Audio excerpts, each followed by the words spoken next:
బిడ్డలారా, మనము ఎవరైనా లోక స్నేహితులుగా ఉన్నామా? లోకానికి ప్రేమించే వారిగా ఉన్నామా? లోకానికి ఎక్కువగా ఆశపడుతున్నామా?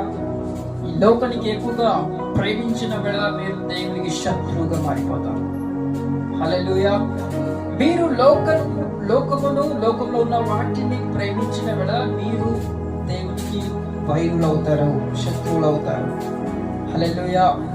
మీరు వేటిని ప్రేమించాలయా అంటే పరలోక రాజ్యమే, పరలోక సింహాసనంపై కూర్చుని మన తండ్రి దేవుని ప్రేమించాలి. ఆమేన్.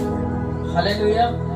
దేవుడు ఎన్నిక లేని వాళ్ళను ఏర్పరచుకొనబోతున్నాడు, బుద్ధిహీనులను ఏర్పరచుకొనబోతున్నాడు, తృణీకరింపబడిన వారిని ఏర్పరచుకొనబోతున్నాడు,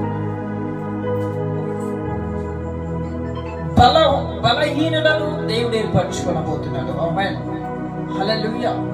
ఏ వ్యక్తులైతే మేము బలహీనులము, మేము బుద్ధిహీనులము, మేము ఎన్నిక లేని వారము, ఎవరు పట్టించుకోరు, మేము తృణీకరింపబడిన వారమై ఉన్నాం అని ఎవరైతే అనుకుంటూ ఉన్నారో బిడ్డ, మిమ్మల్ని దేవుడు ఏర్పరచుకొని ఉన్నాడు.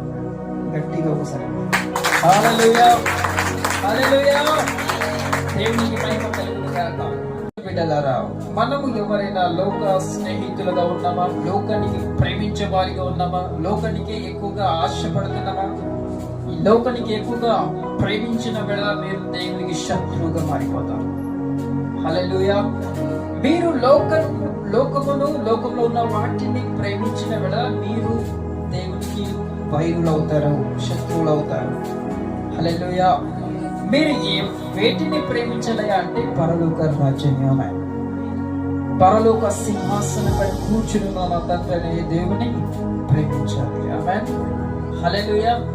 దేవుడు ఎన్నిక లేని వాళ్ళను ఏర్పరచుకొనబోతున్నాడు, బుద్ధిహీనులను ఏర్పరచుకొనబోతున్నాడు, తృణీకరింపబడిన వారిని ఏర్పరచుకొనబోతున్నాడు, బలహీనులను దేవుడు ఏర్పరచుకొనబోతున్నాడు. ఆమేన్. హల్లెలూయా.